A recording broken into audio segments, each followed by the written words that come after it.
I'd make an opening joke, but they took all my furniture. I don't have anywhere to put it. Welcome back to Tradin Faves, where we play games on our own time and discuss our favorite parts. Bravo, sir. Furniture. I knew I could count on you. Yeah, really just coming in hot with the bangers. Yup. Oh man, good old Pseudoregalia. Yeah, this is a fun little game. It's pretty darn cool to introduce the game that we're talking about, because it's more likely that you haven't heard it than not. Actually, that's not true. I was finding out from many of our viewers beforehand that they've also been playing the game alongside us to prepare for listening to this episode. Good. More people play this great game. Yes, and it's an easy sell. It's really cheap. Uh-huh. Literal pennies on the market. Yeah, it's a nice little game jam production. And I certainly had a good time with this one, so I'm excited to talk about it. Mm-hmm. Oh, man. But first we have our audience question, and as is a very common experience with people playing Pseudoregalia, there's a lot of sequence breaking afoot. The game actively encourages you to do things in an order that you choose if you can find a way to get through. Yeah. Life finds a way. It's just usually like skipping entire chunks of the level. Right. Just like looking at something and being like, can I make it up there? I'm gonna spend the next 20 minutes trying to make it up there. Yep. So with that, I want to ask everybody in the audience, have you ever sequence broken a game? And if so, which one? Tell us a story. What's your favorite sequence break? Yeah. For me, I don't know that I've ever sequence broken. I might have. But like the closest thing for me was Sonic Frontiers, like the DLC. The spin dash in some of those some of the cyberspace levels.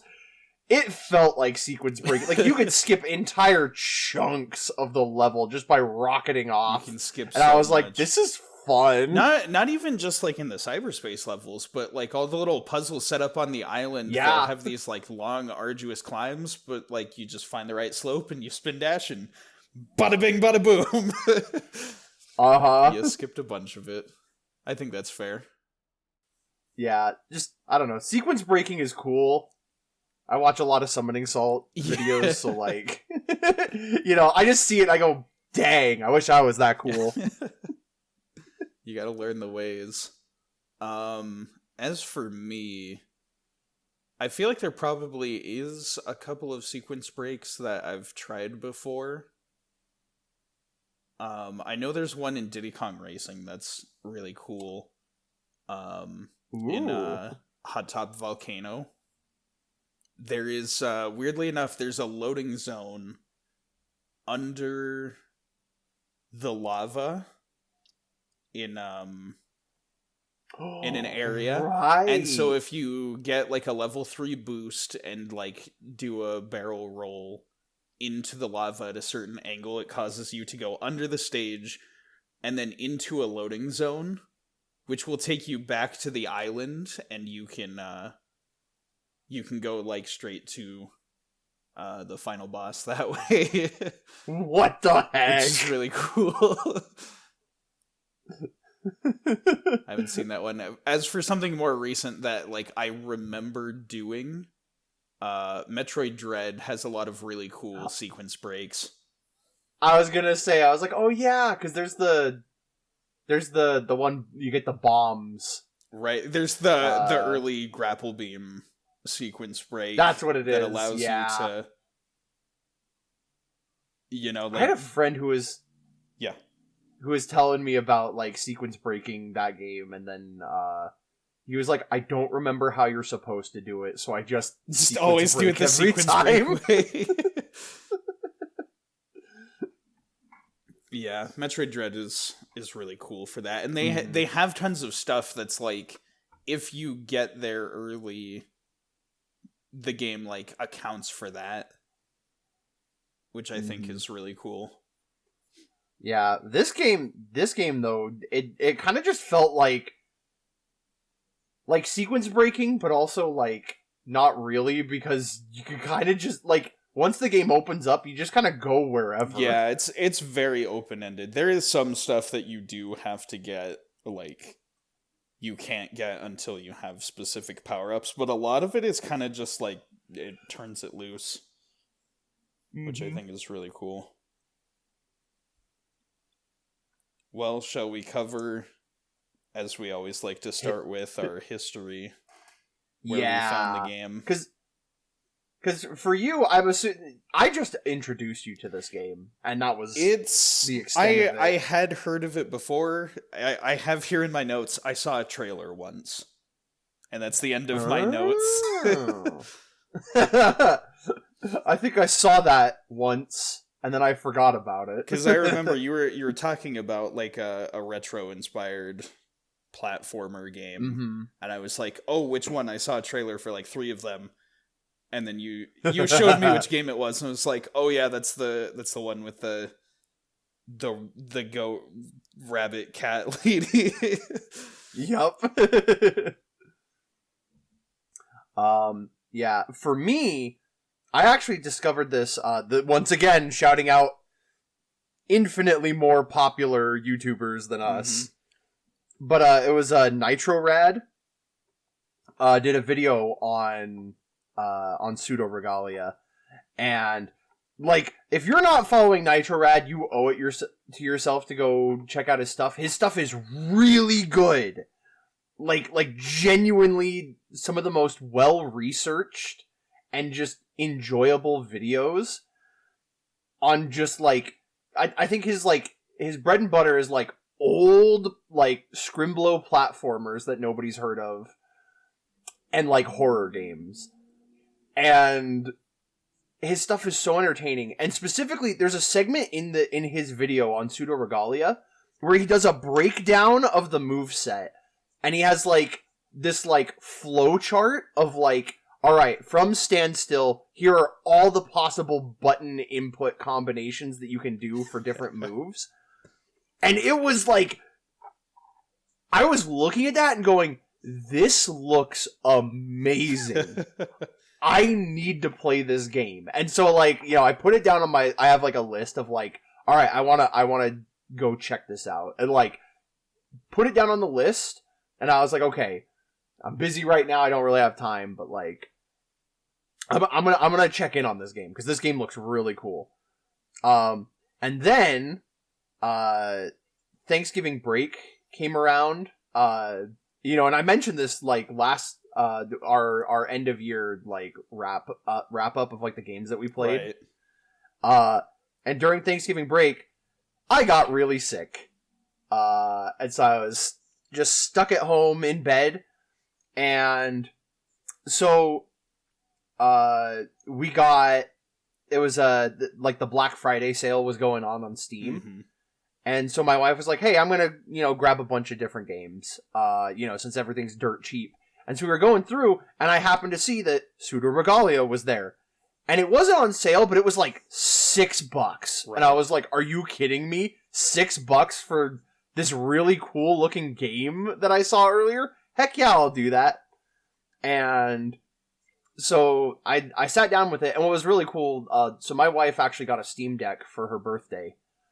So I got to play this game on the Steam Deck, and holy crap, did it feel good to play. Like, I was sitting there like, holy crap, dude, this game is good. But yeah, so that's how I discovered Pseudoregalia. Go subscribe to Nitrorad. Yeah. Nitrorad does have a way of just like finding obscure stuff and like highlighting why it's great, so you can look at that and think, oh, I should try this. But yeah, that's what I gotta say about history. That's awesome. This as we'll get into all the little details about this, you'll see more and more why I'm a big fan of this game. Starting off, one of the things I really enjoy about this game is that presentation. So let's talk about the presentation. Uh-huh. This is our segment where we cover the visual style of the game as well as like the music and sound stuff. Mm-hmm. I freaking love the N64 low poly look. Like, because that was one of our earliest introductions to gaming, was the N64. It was the first console that we owned. Yeah. Because I'm, again, based on what I remember, it's been so long ago, I don't know how accurate it is, but like, I think the first game I ever played was Sonic 2. Right, because it was a PC. I remember it was a demo specifically. But then like, for owning a console, for us it was the N64, and like, that console got a lot of love from us. It did. I don't know if you remember this. We played our original N64 so much that it broke, and we had to get a replacement one. Right. Oh man. But yeah, like, I love, one of my favorite things is that, like, this game, it looks like an N64 game, but then, like, controls like a modern game. Like, it's kind of like Shovel Knight, in where, like, the visuals are an older style, but the controls are, like, very responsive and accurate. Well, even more so like Shovel Knight, it harkens back to an older style, but the characters definitely have a lot higher like polygon counts, and like a lot more detail is put into like at least the character designs visually. So it evokes the feeling of those old games, but it is actually a bit smoother than, you know, like Mario and his like triangulated gloves. Yeah, well, and then, like, because I wanted to say, Sybil, like, doesn't she move at, like, a lower frame rate? Yeah, they animate Sybil, I believe it's animated on 2s, where, like, it has kind of the choppy look to it, but it's a deliberate choppiness to it, something akin to, like, the animation in the Spider-Verse animations, or the Puss in Boots movies. Stuff like that, where it makes the animation look choppy, so that way there's more focus on the keyframes. Which it's fascinating that, like, they do that, but then, like, she's so dang responsive. The movement is extremely fluid, and we'll talk about that in the gameplay stuff, but yeah. And even just, like, the character designs in this game are just A+. Yeah. Everything looks really good. Just it's got this very distinct style and flair to it, and like, I really love the way that this game looks, and you know, visuals. I gotta specifically highlight, like, that cool after image effect. Oh yeah. It reminds me of, like, Sonic Advance 2, like when you hit, like, the top speed and you leave, like, the after image behind you. And so it really gives you a sense of, like, you are flying through these levels. You can hit some good momentum. It's great.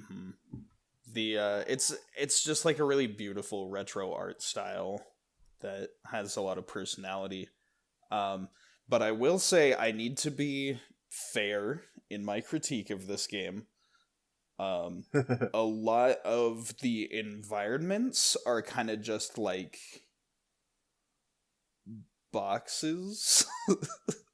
Yeah. There's a lot of just, like, it's interesting because to me, like, I don't mind that. Right. It's not a big criticism. It's just like a lot of areas feel a little bit empty. Uh-huh. just the way that it's designed, but it is perfectly readable for you to just platform from place to place, so... Yeah, and that's what I was gonna say is that, like, one of the things I do like about it being that way is that you see the level design kind of just feels like a playground. Yeah, it very Like, much is a playground for all the different moves and abilities you get. mm-hmm. And that's why it's like, you just, like, you see an area, and you're like, can I get over there? Let me try this. Yeah. and then you start going. Mm-hmm. And you start schmooving. The schmoovement. Here's your Tradin Faves drinking game. Take a shot every time we say schmoovement. You're gonna die this episode. Probably. But if you're ready to go, it's a fun drinking game.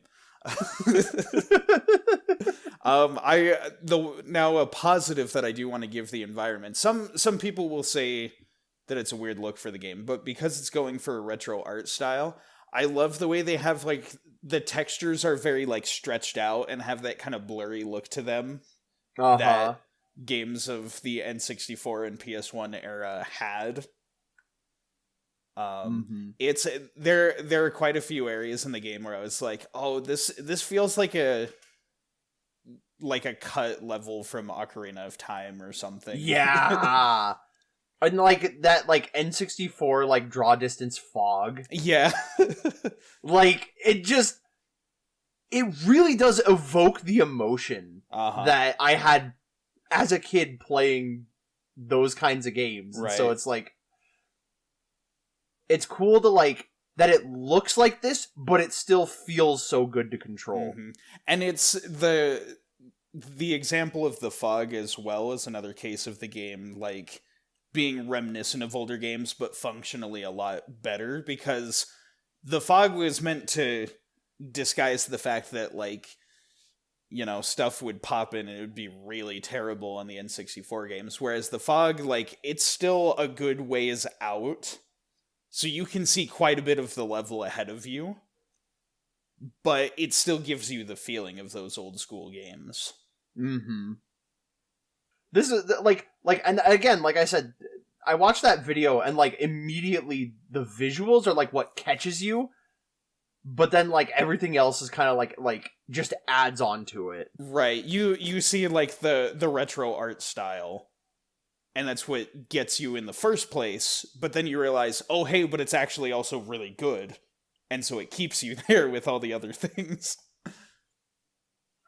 Yep. I think in that way it's the same as Shovel Knight, Mm-hmm. which is funny because in the case of Shovel Knight, I was like, in that era there was a ton of, like, 2D platformers that were just trying to, like, cash in on nostalgia. So I saw Shovel Knight and I was like, oh great, it's another one. And then I was like, wait, but the music in this trailer is really good. Wait, actually all of the things that are happening look really cool. Wait a minute. Yep. This one's not a cheap cash grab. It's like a real game with effort. Mm-hmm. Also, I want to talk about the sound. Yeah, the sound. Dude, because always when we go into the soundtrack, this soundtrack is really good. It's, like, awesome. It sets the tone super well. Like, it gives this, like, vibe of, like, just forgotten legends and kingdoms that have just been lost to time. And it's very just, like, dreamlike. Yeah, it very appropriately, it has a feeling of, like, you're in a dream, you're not sure where you are. It is extremely fitting for the vibe that the game is going for, and it definitely does a lot in adding to the sense of style. Uh-huh. And like I said, it's that, like this place, like all of these, it feels like time has forgotten this land. Mm-hmm. That like, you know, something happened here, and then there has just been nothing for, like, a very long stretch of time, and now you're here. Yeah. I will say also the sound effects. Yes! They're really charming, and they fit the retro vibe as well. Uh-huh. There's some really funny sound effects in this game that There I'm are. like, that's so silly, but I kind of like it. Mm-hmm. It has that cartooniness that a lot of older games from that era did. Yup. I think a good example is those like tuba enemies that do like the when you Yup. when you walk in range of their attacks. But you and also stuff. like hear them like take a breath before they do it. So you hear the Yeah. Oh man. It's presentation wise, this game just delivers on everything. Yeah. Mm-hmm. Did you have anything else to say about the sound? No, I mean, okay. I guess just that the soundtrack is free to listen to. You can find it on Bandcamp. Yeah. If you're not a Bandcamp goer, then it's on YouTube and stuff as well. But soundtrack's really good. Highly recommend giving it a listen, especially in context while you're playing the game. It's great, but it's also just cool music to listen to outside. Mm-hmm.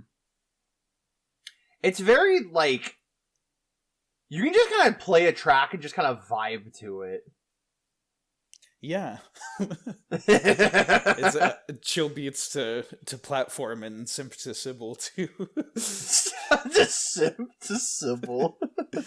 I mean, listen, like, they knew what they were doing with that character design. That gives the furries something to be excited about. It's so funny. Everyone, there are two types of Pseudoregalia players. Mm-hmm. There are those that play without pants, and then there are those obsessed with the schmoovement. Right. There is no middle ground. I am in the schmoovement camp, but I do respect anyone that would be in the other camp. I think I showed you like that list of like somebody just pulled a bunch of like the Steam reviews, and like the one I always come back to that just had me cackling was the like the developer did not need to give her the entire bakery. Respect. Oh. that was just hilarious. I definitely feel like this one would also be a case of like, I'm not a furry. But for like a lot of people. It's so funny that I'm like so adamant that I'm not, but all of my favorite media contains anthropomorphic characters. It's so funny how consistent that is with me. And this is no exception. And I'm like, yeah, no, Sybil's just super cool. I think that's the thing too, is that like the reason that I'm interested in a lot of games that have anthropomorphic animal characters is not because of the anthropomorphic animal characters. That is more just like a side aspect to it. Because something like Sonic, I'm like, cartoon hedgehog, very cool. I'm in it for the gameplay. Yeah. Speaking of the gameplay, do you want to jump into that? I sure do. So, for those not in the know about this, we kind of have just been talking about aspects of the game. We forgot to mention, like, if this is something for a spoiler warning or whatever. We're not going to go, like, breaking down the game, talking about it yet. We'll just cover some general gameplay first. Also, this is not a very story-heavy game. Yep. But so you may think, oh, I can just listen to this one, and that's fine if you just want to listen to this one, because we'll just be talking about the areas in the game, the fun little aspects of the gameplay that are all here. But I would encourage you to at least take a look at this game and see if it's something you'd be interested in, mostly because it's incredibly cheap. Yep. It's like what, $6 or $7? I want to say it's like $6. It's like practically nothing. Yeah, it's not even a $10 game. It's very short, which if you like really, really want to get your money's worth, and for some reason you think $6 isn't a lot, then like I get it, but I say it's a plus that it's short, because it's something you can just pick up and enjoy and mess around with, and then, you know, you can move on to other things. This game's especially going to pop off if it gets a Switch port. Because, like, oh my goodness, it'd be so easy to just pick up the game and, like, do a run and see how quickly you can beat it. Yes. Oh my goodness, yes. Mm-hmm. But either way, like, spoilers will not be the biggest issue here, but it is something, the gameplay itself is very smooth, and we're both big enjoyers of the gameplay. Yeah, it's so, this is so fascinating to me, because it's rare for me to be more invested in the gameplay than it is the story. Because, like, I tend to treat video games like books or movies. Right. That, like, you know, what sucks me in is like, characters and storylines and stuff. But, like, this one's very story light, but dang, does it just feel good to control. Mm-hmm. Like, it's, you know, you're gonna hear me say it a bunch, but, like, this game feels great to play, especially if you have a Steam Deck. You owe it to yourself to play this game on the Steam Deck. It feels amazing. Sybil has, like, a really nice weight to her, which is so great for platforming. Because, like, some characters feel kind of, like, floaty, or some feel, like, too heavy and drop like a... Like, she is, like, the perfect middle ground. And, like, in this game, you hit some wild speeds, but you still feel like you're in control. Mm. Like, because, like, when we were playing Pizza Tower, yeah, you know, like, Peppino feels very slippery when he hits his top speed. That, right. like, you can stay in control, but, like, it's so easy to just run into something or, you know, slip off or whatever. But, like, with Sybil, like, you can get moving, but, like, you don't ever feel, at least for me, I never felt like I was losing control. Yeah, even at the higher speeds that the game will let you go once you have more power-ups, you're still pretty in control. And this is the main reason why I say, like, even if you listen to this whole episode and feel like you got the experience spoiled for you, and you don't need to play the game for yourself, you need to understand how good it feels to control Sybil in this game. Mm-hmm. It is, there's a reason that the fandom has plastered the word schmoovement all over this game. Yes, because you have so much mobility in this game. Mm-hmm. Like, you have so many options on where to go to progress, and that changes, and, like, you know, with each new ability that you get, it changes how you play the game. Mm-hmm. And the environments definitely encourage creative thinking. Mm-hmm. Once you get a new power-up, you start to, you know, just mess around with it and go like, okay, this is what it does. But as you see more and more of the environment, you realize, hey, I could use that here. And once you start looking at that, you just kind of look all around the world for areas to apply the new ability that you got. Uh-huh. And not only that, because, like, the gameplay is so open-ended, like, nobody's gameplay experience is going to be exactly the same. Because, like, for me, I got, like, the ability to kind of do, like, a high jump pretty early on, while you ended up with, like, your slide jump. And so, like, when I would play the game, you know, I was looking at things very vertically. You know, like, oh, I can get up there, or up to this, or whatever. Whereas, like, you were looking at it very, like, horizontally, and, like, oh, I can bridge this gap over here and get to this area. And so it was, like, it was really cool how different our playthroughs were.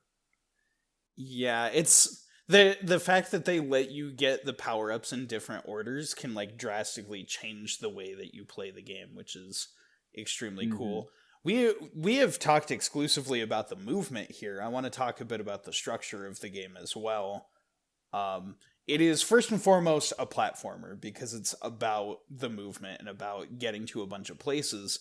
But unlike most of the 3D platformers of its day, it's also a search action game. Mm-hmm. It's, you know, all the power-ups are just kind of scattered about throughout the world, and unless you're really good and really skilled at doing these like high-level sequence breaks, which is still an awesome thing that you can do, for the most part, you're going to need to be collecting all of these power-ups to get through the different obstacles that the game has for you. So it'll just kind of, after like a little like linear tutorial area, the game starts to just turn you loose and let you go find things. You know, it's a lot like the more modern Zeldas, where it's like there's no one answer to a puzzle. They just set the world and then allow you to get there through your own means, which I think is really cool. Yeah. It's so fascinating to me because like so much of this game goes against what I normally enjoy. Because like I do like very story driven linear games, because I'm like, no, I just want to like I want to ride the ride. But then like with this, it's so fun to just go off and explore and just be like, oh, what's that over there? Oh, can I get there? I bet I can with this new ability. Let me just try this. Oh, it worked. You know? Right. And like and like the progression in this game of just like each new ability just keeps like ramping things up in fun ways. Like the power-ups in this game are so cool. They are like, it's never just that you like get a skill and it's something that you can use. They also like visually look very cool and very appealing. It just makes you feel like a badass while you're playing, which is something that I appreciate. It does! Like, and especially, I want to highlight like one specific power-up you get, which is the best wall jump in any video game ever. Yeah. Like, I can't say it enough. This game feels amazing to play. It's so cool. Like, and I would argue this game is almost perfect. My only complaint is that it needs a map. I have some good news for you. Oh! During the time since we both finished the game, they have added a map feature to the game. Well, there you have it. The game's perfect. Go play it. So that's the thing. Like, keep this in mind, listeners. Even without the map and the fact that it was hard to find where we were going and we'd still like get lost and stuff, we both highly enjoyed the game and strongly recommended it. Now it has the map feature that they patched into the game as well, which dramatically improves the enjoyability of the game, because you won't spend hours going like, where am I? I'm lost. I don't remember. Have I been here? Yeah, because for my playthrough... Yeah. For my playthrough, I spent a lot of time wandering around and getting lost and accidentally circling back to previous areas I'd already been. And the thing too is, because the game is so open-ended, it's kind of hard to find a guide because so many people go so many different ways. And like, I remember looking up a guide and then finding out, oh, this dude just sequence broke like this whole segment because you're supposed to get like this certain power up to get across, and instead he just powered through and made it through the segment. And I was like, okay, so how am I supposed to do this? And so like having the map that makes me so happy, because it'll definitely make this game even more accessible to people. Oh, that's so cool. I didn't know about that. That makes me so happy. Yeah, I was really excited to talk about that, because like I had heard, I think it was like yesterday that I heard about this new addition to the game. Oh my gosh, that's even better. That's even better. Very recently, as of this recording, it was patched into the game. And that was going to be one of my biggest complaints with the game, was the lack of a map feature. It's taken care of. Now we have it. I am curious to know also, for those that have been playing through the game that are now experiencing the game with a map, let us know how it is, if it improves the gameplay in your opinion, or if it's not the most useful map feature, like it could be better or whatever. Let us know how that goes, because I'm genuinely curious to see how it changes the way people approach the game. Yeah, same. I guess last thing to talk about with the gameplay, speedruns of this game are awesome. Oh my goodness, yes they are. We after I beat the game during our final session, we just watched the speedrun that was at GDQ for this year. Yep. And my goodness, that was cool. that was so amazing to see what took us a couple of weeks of, like, because we play for a few hours each week. And then to see him just, like, blast through it in, like, a half hour. Mm-hmm. Oh my gosh, it was so cool.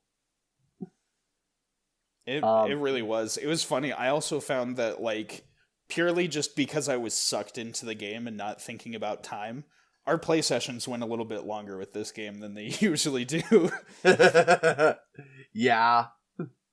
And even then, like, we blasted through that game, like, a lot faster than, like, my first playthrough. Because I spent a lot of time wandering around and getting lost. Right, and you also had some, like, very helpful pointers to me on how to play the game that I don't know how much I would have enjoyed the game, like, if I had just played it on my own and didn't know all the stuff that you were saying. Mm-hmm. You probably would have still. Right. Because there was a point kind of early on where I felt like I hit a wall and I wasn't finding a lot of power-ups, and then you kind of steered me in the right direction. And then from there, I figured out how to keep going, and then that's when the game started to be fun. Yeah. I will say, the best advice, I think it was where the game, like, really started to open up for me, because I got lost at one point. I was trying to figure out, and I found it wasn't necessarily a guide, but a comment. And they're like, here's, like, the best spoiler-free advice I can give you is you, like, try and make your way to, like, the empty Bailey, and from there go to the Tower Remains and get the power up there. It's like, if you can do that, the rest of the game pretty much just opens up for you. Yeah.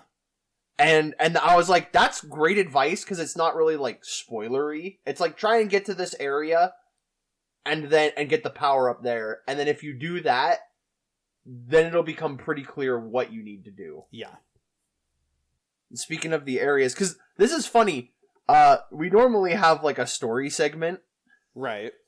But there's not a story to this game. There's not a whole lot of a story. Like, there is a story, but there's not a lot of it, so rather, this is more kind of like the area segment. Yeah, we haven't really had an episode like this since, like, Kirby's Dream Land 2. Yeah. Where there's not really a ton of story to focus on, so we just talk about the aspects of the gameplay. Again, I'll put up a vague spoiler warning one last time. There's not really any story. We're just going to talk about the different areas in the game. Mm-hmm. But if you have been enticed by what we've been saying, by all means, stop the podcast. It's only $6. We keep saying that. I want to actually just look. Just to be sure. In case somebody wouldn't buy it. Yeah, $5.99. It's a penny cheaper than we were even saying. Well, I mean, there's tax. Plus tax, but, like, Yeah, so generally speaking, it's a $6 game, and we're saying it's absolutely worth it. But also don't feel like you're gonna get all these amazing surprises spoiled if you do listen through. We're just gonna talk about the different areas in the game. The first area I have is where the game opens is the dilapidated dungeon. Right. And, like, the word of the day is atmosphere. Yup. This first area's got it. Yup. This is such a good first area. Like, cause starting out, like, you don't really have much of anything. You just kind of have, like, a jump and a little backflip that you can do into, like, a bigger jump. Yeah. And then also your slide hop. Mm-hmm. It's very straightforward. You're just going through the area. There's a ton of little NPCs that say a bunch of things that are, like, funny, but they don't really give you any indication of what's going on. Yeah. One of them, like, talks about a princess, but no context provided. Well, even just, like, the opening to the game is it has, like, that shot of, like, Sybil coming out of the mirror. and then just you go. Yeah. Like, you can turn and look at the mirror, and you get, like, that little commentary of, like, oh, I can't believe that worked. I hope I'm not too late. And you're like, what does this mean? And you're given, like, no context. It's like, no, just go. Mm-hmm. But we do get our first, like, 2 big power-ups that are so, like, integral to this game, which is the Dream Breaker. Yes. Which is our offensive weapon, and the Slide. Mm. Both very good, like, starting points. Uh-huh. Because, like, the Dream Breaker, I love it because you get the, you know, it's your basic, like, 3-hit attack, and then you can just throw it, which is just, you know, silly. And it's not even a projectile attack. You can just chuck your sword away. You'd be like, I don't need this. And then there's, like, the Slide, which is, like, a neat little thing. I love that, like, the Slide right away, it tells you, this is an incomplete technique. And it's like, oh? So how is this going to get better, then? What must I do to complete it? Yep. But this area is also home to the first and, well, the only real, boss of the game, the Warden. Yep. There's a cool little detail, when you first approach the room, the princess is there. Wait, really? Yes, and she teleports away, and then the boss spawns. I never noticed that! I only caught it, like, rewatching a playthrough of the game to see if I, you know, just to remind myself of the game before we talked about it. Like, I saw that, and it is such a cool detail for reasons that we'll discuss once we actually get to talking about the princess towards the end of the game. Oh my goodness. That is so cool. Wait, what the heck? The implications of that make this so awesome. Uh-huh. But it's you don't even know what you're looking at when you first get into the game because you don't have any of the context. So you're just like, oh, a thing disappeared, and now there's a boss fight. Yeah. The thing about this boss fight, it's very simple. Uh-huh. But the music slaps, dude. It's amazing. It's on the soundtrack. It's like an 8-minute song that goes insanely hard. It is just a pure flex of musical genius. And realistically, you can beat the boss in like 3 minutes. Yep. But it's so, like, and it's so cool how, like, they even kind of built up this boss. It makes me wish there were more bosses in this game. Yeah, that is a big criticism that I have of the game, is that this little mini boss fight they set up here is so cool, and then there's just not boss fights. I know, and because, like, you can see, like, the potential there for, like, something more. You know, but it also, like, this was a game jam game. Yes. That is true. That is, I don't know if that's something we covered really at the beginning, but an important thing to note is that this was a game jam game. Yeah. Which I assume is probably why it's got such a, like, a low budget sense of design to it. But at the same time, like, not in a bad way. Everything that is here is good. It's just that there's not a lot. Uh-huh. The other thing about the mini boss, which was something I noticed up front that was pretty apparent, combat is not the best aspect of this game. Mm-hmm. Combat feels like they were starting to make something good, and then they made a hard shift into just focusing on the platforming mechanics. And they didn't have enough time to flesh out the rest of the combat. Especially one of the things that bothers me is that you can make the camera lock on to an enemy, but you actually still need to move it with the right stick while you're locked on. Which doesn't exactly feel good when you're trying to attack using face buttons and all that.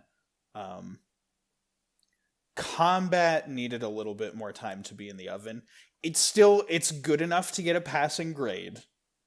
And again, a lot of the atmosphere and the enemy design and things like that. Even, like, your movement shows that, like, it has potential. Right.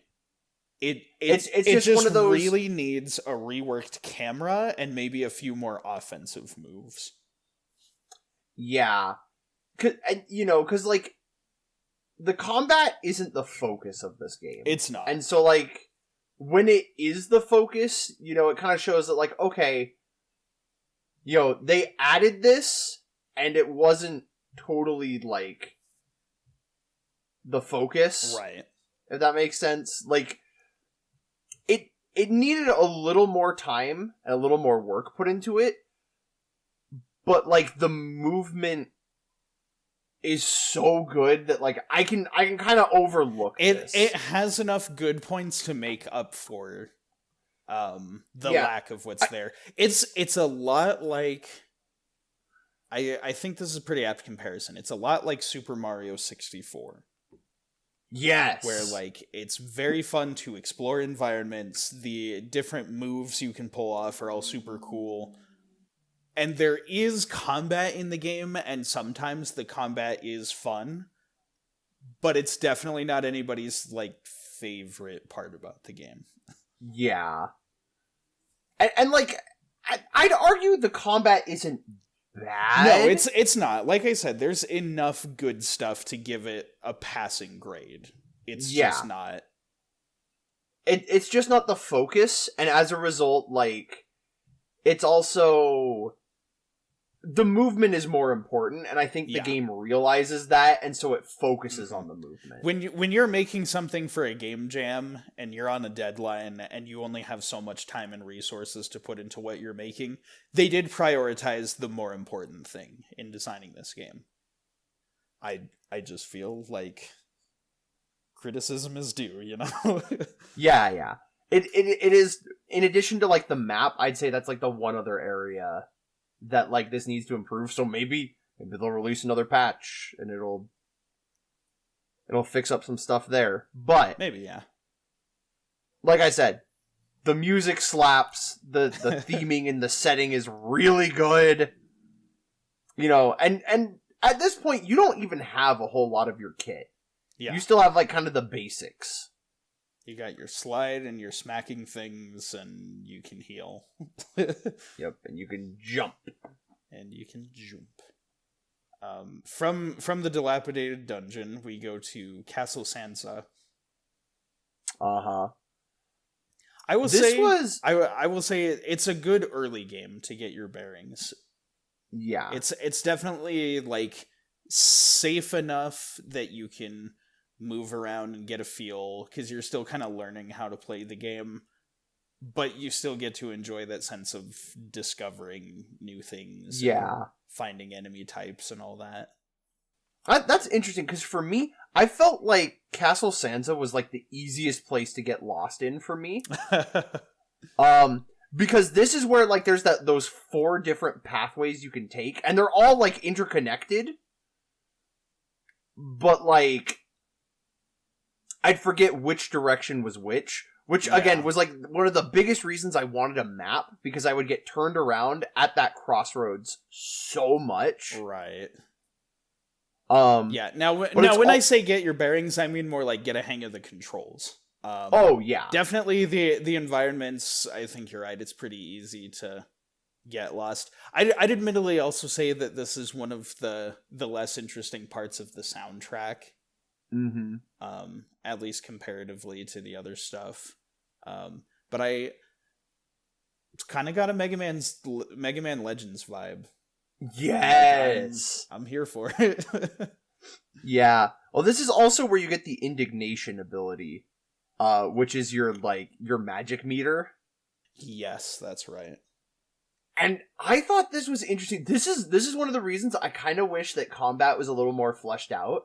Because I liked the setup of this, of how, like, based on how full your meter is, you can do more things, but you also spend it to heal yourself. Yeah. And, like, so it's like that risk-reward kind of setup, and I really liked that, because it made certain encounters like really fun, because like, I'm like, well, I want my meter full so that I deal more damage and my radius of hitting is bigger.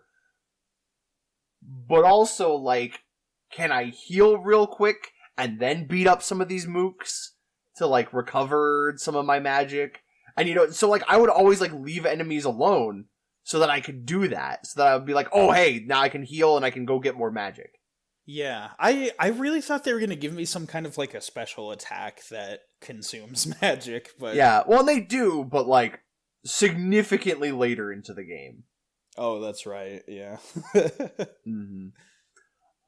This was also the area, we found that one area that I had never seen. Like, yeah. I spent significantly longer wandering around, in this game, and, like, we found that, like, one area that, like, you kind of stumbled into backwards, and I was like, I have never seen this area. What the heck is in here? And it was, like, it was crazy that it was just there. It was so strange. That area had, like, no enemies and no collectibles hidden anywhere. And it felt so, like, spacious and empty that it felt like an unfinished area. But it did just, like, interconnect back to the other places. Yep. But that was wild, just stumbling into that. Because I think this is, like, the biggest area in the game, too. Yeah. Castle Sansa is also home to the best line of NPC dialogue. Where he's looking at the crystal and he's like, I think I'm gonna lick it. I bet it's full of minerals. The way his, like, text, like, waves, he's like, minerals! Oh, my throat did not like that. Discord didn't like that. It tried to suppress that. But yeah, I think it's a good early game area, but it's still, like, it's easy to get lost, and there are just kind of better, more interesting areas as you get through the rest of the game. One of which is Listless Library. Yeah, dude, Listless Library is just fun. Like, the books in here are hilarious. There's some really goofy text when you inspect all the different books that are in the library. Like, I think my favorite one was it's like, you read a book about reading. It's hard to read. And, like, it's so funny. There's, like, I can't even remember all of the dialogue for it, but, like, you read something, it's like your mind is rending at the words. Oh yeah, it's like, is torn asunder or something. Yeah. And then you read another book and it's like your mind is mending reading this. Yup. Or there's, like, the one where it's what is it? It's like, oh, here's a book on musical theory, The Ramblings of a Madman. Like, and I'm like, that's funny. I'm like, I know that's a somebody's venting here. Oh man, this game does not have a lot of dialogue, but when it does, it's really charming. It's super just silly and fun. But also, this is where we get the Sungreaves. That's right. Which is the best wall jump. Like, it is. For context, in most platformers, either you have fixed places where you can wall jump, like it's only on these walls can you jump off of them, or it's very situational in that you have to jump up against a wall. It's usually two parallel walls. So it's kind of just an elevator more than actually wall jumping. In this game, they give you a midair kick move that you can hit across any, like, flat wall surface, and you will bounce off of it. And, like, you gain a little bit of height from it, and, like... Yeah. But then, like, to balance it, you get 3 of them. Yeah, you can only wall jump up to 3 times until you touch the ground again, which is a good way to do it. I think there is an ability somewhere, I think it's in the underbelly, that gives you a 4th wall kick. Oh, really? I didn't get that. Yeah, like, it's busted. But it's, like, it's so cool, because, like, I love the way that you, like, steer the kick. Yeah. It feels good, and, like, it took a little bit of fiddling with and getting used to it, but then once I did, Like, I was like, this is so fun because there's so many ways I can just go. And, like, not only that, but, like, how it has utility even outside of jumping off of a wall. Mm-hmm. Like, if there was a gap and I'm like, ooh, I don't know if I can make that, you can throw out the kick for just, like, an extra little bit of distance. Mm-hmm. It has a little bit of hang time as well, where it stops your fall. Which is super cool. Really and then, like, nice. there's the room, that was, like, the tutorial section. Where, like, it's got, like, the window and then the beam of light bouncing across the walls, and it's showing, like, this is where you want to kick. Yeah, there's like a natural zigzag to the light that indicates, like, oh, bounce here and here and here. Mm-hmm. And it's such a great, like, unspoken tutorial, because, like, you see that and you see, like, okay, this is where I should be doing this thing. And then you do it, and it works out great. And it helps you get the feel for using the item, and then you can start experimenting more on your own. Mm-hmm. As well as, I love that it is a power-up that you wear. Yeah! Cause there's the, you know, the attire thing. Cause there's the one, you know, the joke about, like, give Sybil pants. Yeah. You know, you can play this game without pants. And, like, you know, I played through most of the game just wearing the pants, because I was like, yeah, sure, I'll wear pants. But if you don't, and when you get this power up, it actually puts it on you. And then it is an outfit that you can toggle on and off. And it gives me big Sonic Adventure 2 vibes. Right. Like, I love when your character actually wears the power-ups. Mm-hmm. It's so cool. And they look sick as heck. Like, they're so cool. Yeah, wearable power-ups is, like, the more games you can put that in, please just always put that in your game. Yes, please. Ah! This area is cool. Mm-hmm. It's very chill. I like the music here. It's a good one to relax to. Mm-hmm. But from here, our next area that we have is Sansa Keep. Yes. Which, like, it's so cool that, like, these are all connected, because, like, you know, we had Castle Sansa, but this is the Keep. Mm-hmm. And this, like, do you know what this almost makes me think of? What? Like, music-wise and just vibe is, like, Ganon's castle. Yeah, it's really got a Zelda feel. Uh-huh, just, like, the cool checkerboard, like, flooring, the suits of armor everywhere. And, like, I kind of like the layout of this one, how, like, there's that one long main hallway, and all of these doors that, like, lead to different parts of the area that, like, all loop back into this same hallway. Yeah. It's really cool. And then not only that, but we get 2 different power-ups in this area. This is true. We get the Sunsetter, which is one of the... this is where, like, I feel like Sybil's kit starts to differ from, like, any other Scrimblow platformer. Mm-hmm. Which, remind me, which one is the Sunsetter? So the Sunsetter is, like, your ground pound / high jump. Yes, that's right. Because, like, you know, it functions like Mario's ground pound, but then it combos into, like, a, like, super high jump. Yeah, if you jump immediately after you slam into the ground, it makes you jump higher than normal. So if you need to get to higher places, you can quickly just jump in the air, slam back down, jump again, and it'll bounce you, like, back up even higher, like a spring.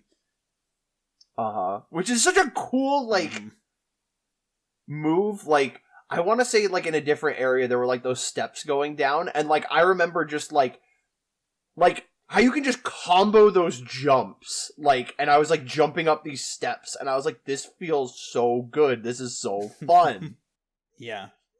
You know, and it was, this was, for me at least, because I got it, like, so early, this was, like, my go-to when I was like, how do I get up there? Well, this will give me more height, and then I can combo this with the Sun Greaves. Yeah. And, like, jump my way up to, like, stupidly high heights. Mm-hmm. And while you do already get that little, like, backflip move, or you can kind of do, like, a side jump, like in Mario games and stuff, this move is definitely just the quickest way to do a high jump, the most like efficient and also just fun to do. I will say, for you, this is probably a lot more of a revolutionary idea because this is the first platformer you've seen do this.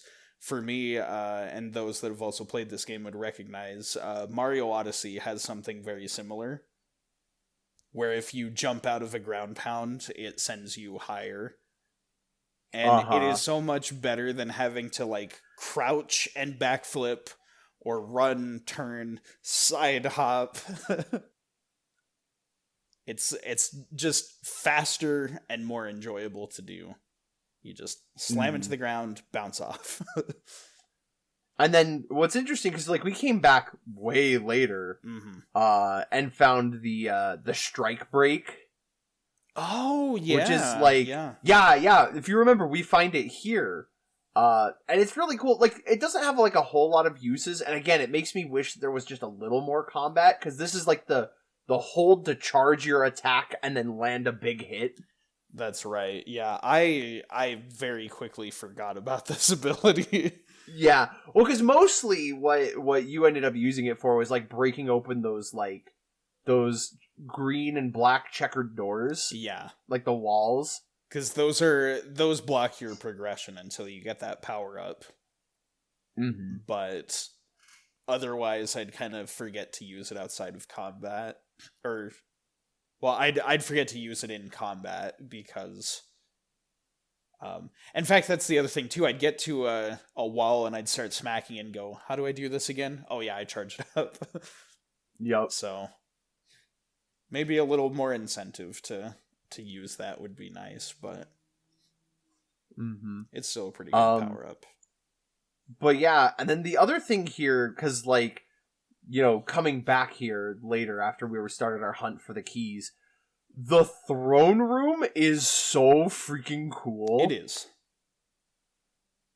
Like, again, there's no story in this game, but they leave just like enough pieces of like something happened here that it kind of lets you just kind of guess at what the story might have been. I was so certain that a big boss fight was going to happen there. Yup. I was just, like, looking at it, I'm like, this is where I would put a boss fight if I were the one making the game. And then there wasn't a boss fight there, and I was like, oh, well, there's a key at least. But it's, like, it's just, it was so cool just seeing that there, like, the abandoned thrones, and you're just like, alright, what happened here at Sansa, like, castle? Yeah, it's eerily empty, which you can explain that away from a gameplay perspective, but... definitely, like, from a lore perspective, it's just one of those things that you look there and you kind of start to wonder, like, what's really going on here? I will say I'm disappointed that you've been talking about Sansa Keep for quite some time, and you have not once mentioned the iconic "they took all my furniture." Yeah, oh, that's right, yeah. Because this is where he is. This is where he is. I found like people discussing this. They took this to be like a developer joke because, with the way that the texturing is done, it looks like a very like not finished area of the game. Yup. And so the fact that he's saying they took all my furniture, it's like he had like a comfy little room here and they just deleted it from the world. It almost has like the same energy of like in Undertale, Alphys's bed, where it's like when it's not being used, it folds up into this easy to draw cube. You know, so it's like, yeah, I didn't want to make furniture for this room, so I just left it empty. It's so funny. It's just another goofy line of dialogue that got a good chuckle out of me when I read it. On to our next area, though, we've got the Twilight Theater. The Twilight Theater. The word to describe this place is groovy. I would say jazzy. Well, it's because it might be that like that saxophone in the soundtrack. Yeah. It's just got a nice tune to be listening to the whole time that you're doing stuff. Mm-hmm. I will say I love the way the puzzle is set up to get the key in this area.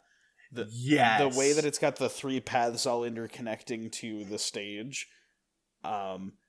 It's an extremely good way to... It's a great visual setup to entice you to explore the area. Mm-hmm. And it also gives you a very clear indication of, here's what I gotta do in order to, get that key. Yeah. As well as, like, those challenges are nerve-wracking. Yeah.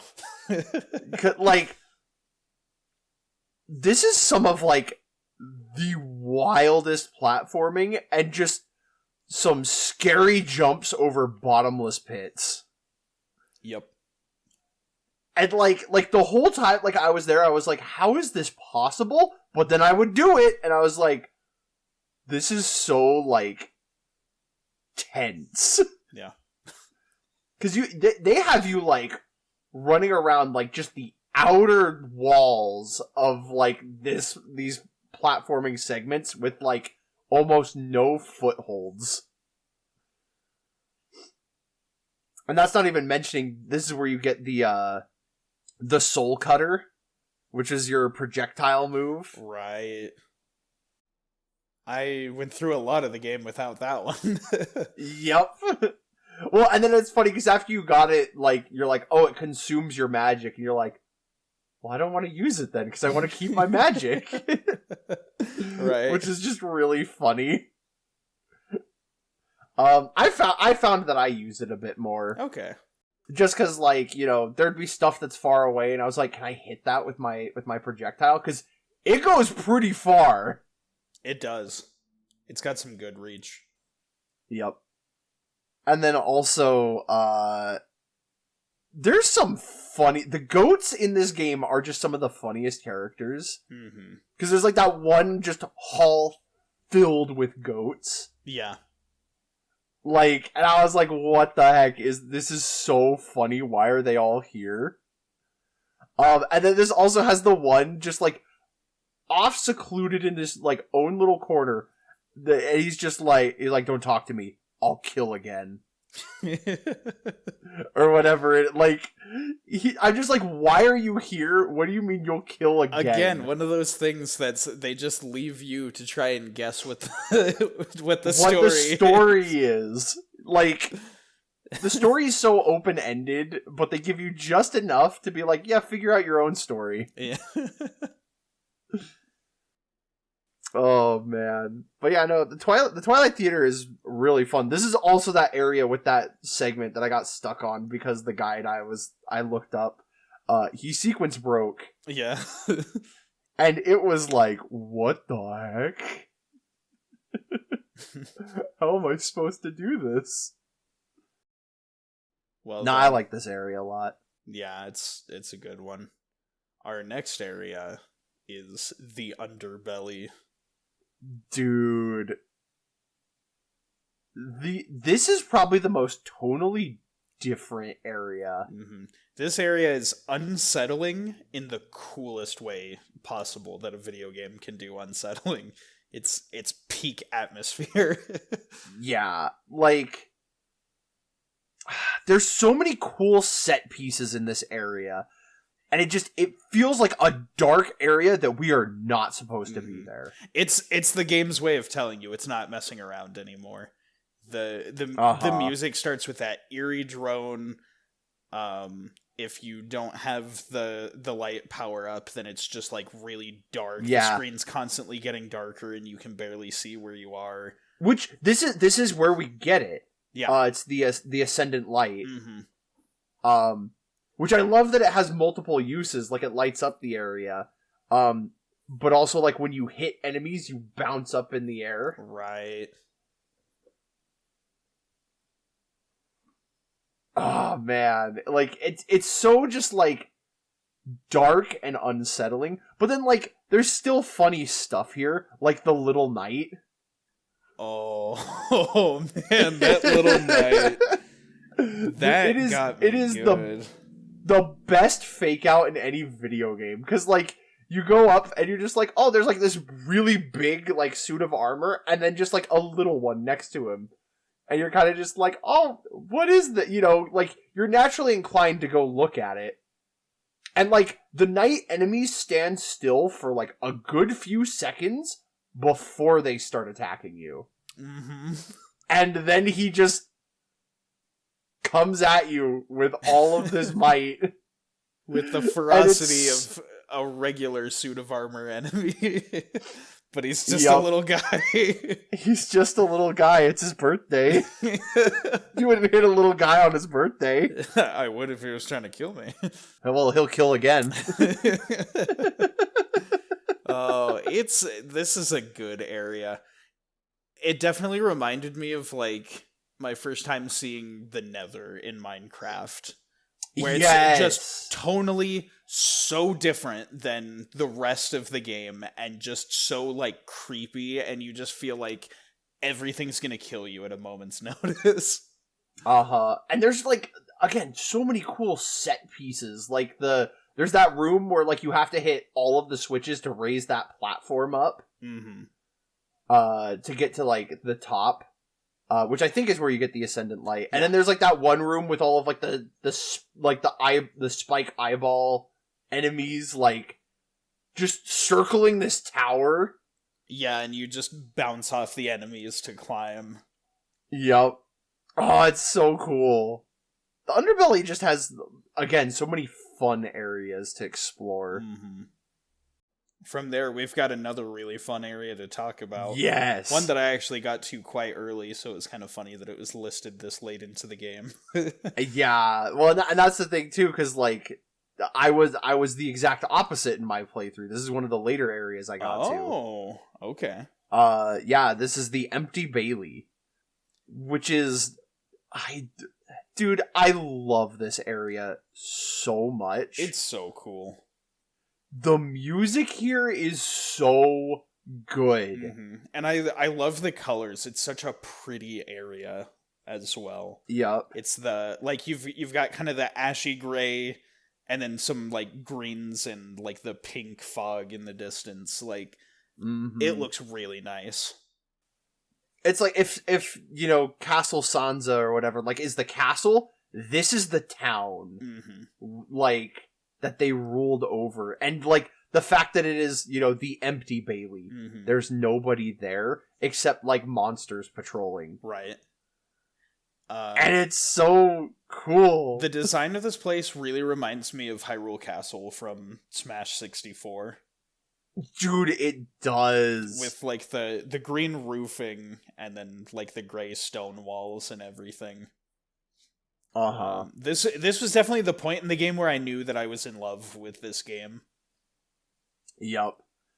I spent so much time here, and, like, this is also where you get the Solar Wind, which is your slide jump. Yes! And this is where, like, I think, like, once you have this, and the, like, you know, the three solar abilities, you know, the Solar Wind, the Sun Greaves, and the Sunsetter. Mm-hmm. Like, this is where, like, your moveset kit feels like it starts to peak. Mm-hmm. Even just getting the Solar Wind here, I think that was the first power-up that really started changing the way that I was looking at the game and the environments and the movement. Mm-hmm. And so this area just made a really positive impression on me. I will say, screw those lightning hand enemies, though. Those guys suck. We constantly made the joke of, like, instead of, like, the index finger, they're, like, holding up the middle finger. Yeah, it's like, oh, you're voting me number one, I'll vote you number one, but I'm not going to use my index finger to do it. Yep. It's like, I mean, I'm complaining about it, but it's a good challenge. It keeps you on your toes. Well, and then another reason why this area stuck with me so much, because I kind of helped you figure it out. I at least guided you in the right direction, or let you know, like, hey, you're missing a power up. But there's that one up at the top of the bell tower. Right. That, like, I can't remember what it does. Like, it either, like, it increases how much you heal or something. Yeah. And, like, the thing was, I saw that, like, my first time I set foot in this area, and I was like, I want that. How in the world do I get all the way up there? Uh-huh. And I spent an insane amount of time, like, constantly coming back and trying to get up there. And so, like, when I finally did, it felt amazing to, like, be like, I finally have everything I need to get this power up. Uh-huh. That is a lot of the fun of the game as well, is just finally looking at something and going, I have what I need to get this now. And being able to blast through stuff confidently that earlier was such a challenge for you. Well, even like, if there wasn't a power-up there, just the fact that I could make it up there was so satisfying, because, like, I saw it from the very beginning, and I'm like, there's gotta be a way. And so, it's so cool, but also, like, just, there's a lot of just big empty space to just run around in this area. Yeah. You know, like, I know you didn't really, like, go and look at it, but, like, I love how there's, like, the giant doors, like, over at the gate. Yeah. That just, like, you know, you can just go over there. There's nothing over there, but you can just go there. I think that's super cool. Right. It's a good area, and it serves as a hub that can get you to a lot of the other places too. It's all the other times that, like, all the other places that I used to get to the underbelly, it was usually by accident and I'd be scared and want to leave. The Empty Bailey had that one shortcut to the underbelly. It's like, this is where I go if I want to get to the underbelly. Yep. Yeah, like, the underbelly and, like, the Twilight Theater, like, it's so well connected. Freaking love it. And then it also has, like, that destroyed bridge. Yes. That leads to our next area we're going to talk about. Yes. Good segue. Next we have the Tower Remains. Oh my goodness, the Tower Remains is so cool. The word to describe this area, I would say, is stunning. Yup. There is something very, like, awe-striking about seeing just this massive tower after you get across, you know, the long bridge. And the music just has such a good, like, build-up to it.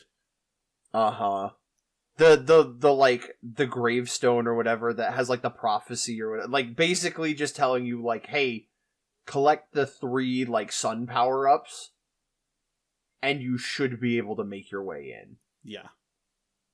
Which is super cool. And it's such a great, like, aspect of the game, too, because if you get there and you don't have all the power-ups, it tells you come back when you've got all these power-ups. Once you get all 3 of those specific power-ups, you get through, and then you find the quest to go find the 5 keys. And so you keep coming back and forth from this place. Every time you find a little bit more, you head back and go, okay, now what? Which I love. And the key hunting quest is, like, straight out of Metroid Prime. It is one of the cool aspects of Metroid Prime is that you get all these hints about where to find artifacts to progress in the game, and then it just kind of turns you loose and it's like, go find them all. And so seeing that type of progression here in this game, which is open enough to let you explore anywhere at your own pace, it's awesome. Yup. As well as, I have dubbed it the money shot, which is, like, that, because, you know, after you climb up to where, like, the big final door is, because I love how Sybil stands on top of, like, those poles. Yeah. Just on one foot, holding her balance. And, like, how you do that, and you look, and there is this giant door with 5 locks on it. And it is freaking, like, gorgeous. And I just look at that and go, this game is so cool. Yeah. This game is so cool. Another one of those parts of the game that, like I said, parts of this area that is just stunning. It almost, you know what vibe it kind of gives me? Like, almost like knights, like, sitting on top of, like, the, like, Big Ben. Oh, yeah. From, like, the Nights into Dreams series. Like, yeah, it's like, it almost gives me, like, that kind of vibe. Yeah. It's really cool. Or, like, I kind of also got Kingdom Hearts vibes. Kingdom Hearts vibes. I was just about to say that. Especially with the big floating door at the end of the castle. It's very reminiscent of Kingdom Hearts 2. Yeah. Well, and then not only that, we got our last power-up here, which is the Cling Gem. Yeah. Which is basically our wall run, but it's more of like a wall glide. Yeah, you just kind of put your hand on the wall and slowly, like, slide across it. Yup. That was a good one. And, That's like, a good power-up. It's so cool, because once again, it adds to your outfit. Yeah, that's right. You get the gauntlet. You get the little sleeve thing Uh-huh. with the blue gem on it, and it looks so dang cool. Absolutely. I freaking love it. Like, this area is so cool. It gives me chills. Mm-hmm. Oh, man. Speaking of places that give chills. Yes, because, you know, I love that, like, you go and you hunt for the keys, and you come back, and after the key hunt, we go to the distorted memory. Mm-hmm. I love how this area is set up. It's just like the path that leads to an empty room and the floor is pitch black. And because the floor is pitch black, you don't realize that there's a hole in the center. And so just walking through, you'll be like, oh, what is this place? It's kind of enclosed. Is there anything that I can interact? Whoa! Yup. And you just like plummet straight down. It's such a good pitfall. It's so, like, expertly hidden. Do you know what it kind of reminds me of, too, is in Ocarina of Time, Dodongo's Cavern? Oh, are you talking about the path that leads to the boss? How you Yes, you blow how you blow up down the hole in the floor and then drop straight down? Yeah. It kind of reminds me of that, but, like, it's a trap. Right, it's hidden from your view. And then just the princess is the final boss. This princess that, like, we've heard all of these goats and people, like, mention her. Mm-hmm. And she is the final boss. And she has one of the coolest designs. The fact that she's got the super long braided ponytail with, like, the blade on the end, like a battle axe in her hair, is so cool. It's the princess was awesome, and like I got there, and then immediately it's just like battle music start, fight the princess. That caught me off guard. That was a really nice surprise. Because you're like no cutscene or anything. She's just like, I'm going to kill you now. You just fall through the trap, like the little pit, and then she starts attacking. The way she just starts warping around like crazy. Do you know what it reminds me of? It reminds me of the final boss of A Hat in Time. Yeah, it's kind of like that. Like how she's just constantly like teleporting around. Mm-hmm. And like throwing stuff at you and just like this is such a cool fight. And once again, it makes me wish that there was just like a little more to the combat. Right. Cause like, oh, it's so cool. And the music. Don't even get me started, dude. Mm. The music here is so good. I know. So out of the music artists that did stuff, the artist Still Crisp did both of the battle themes for this game. And it's just crazy good music. It's so good. I also love how like she'll do that like little like clap before she throws out an attack. Right. Like I don't know what it is about that, but it just makes me smile. one of the biggest things that sells this, in addition to, the music and the immaculate vibes of the atmosphere, the animations of the princess. The princess is animated in such a cool way. All of these attacks look really powerful and really intense. Like you are fighting this godlike entity. But it's cool too because like you're powered up too. Right. And so it's just super cool. Gosh, I freaking love this. It puts a big smile on my face. Mm-hmm. And like, the first time I fought her, she's a bit of a challenge. Now I kind of know a little more of her strategy. Yeah. But I was like, oh dang, like, yeah, she can throw a punch. Shout out to all my homies who went deaf because she did her spinning blade move and got stuck behind the pillar and just... Behind the pillar? Super loudly. That's so funny. It's a good final boss. Just great subversion of expectations and a really cool fight. And again...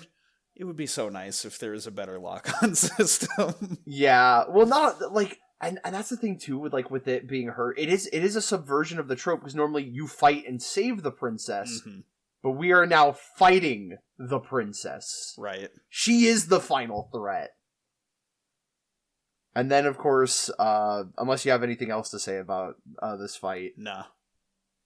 Just the ending. Yeah, it's a very ambiguous ending. Yeah, and it... like, the fact that, like, everything is a dream is so fascinating. Yeah, no spoilers for this game, but we did bring up a lot of comparisons to ending. Yup. I have to wonder if there was at least some inspiration there. I gotta know. It's funny, you actually name dropped it. I wasn't going to. Right. Again, we're not going to talk about the specifics of this ending, but there is some similarities. Yeah. I don't know if you want to censor that or not, because like what I wrote in my notes was it reminds me of another dream traveling platformer whose name I won't mention so as not to spoil that game. Okay. It's so, like... that is only a big spoiler if you've never played a single one of the games, because it is very blatantly stated in most of the games, but... It's true. I'll do it, I'll censor it. Okay, cool. But, like... It did give me the same vibes as that, and I was like, "Oh man, this is super cool." I don't know, like, because I've even like had dreams about like fictional characters and like conversations that I've had with them. Yeah, and like this kind of like evokes that emotion a little bit, and it's so weird, like It leaves you to wonder if, like, the developer, had a dream that ultimately inspired this game. Yeah. It's funny, on the topic of dreams, too.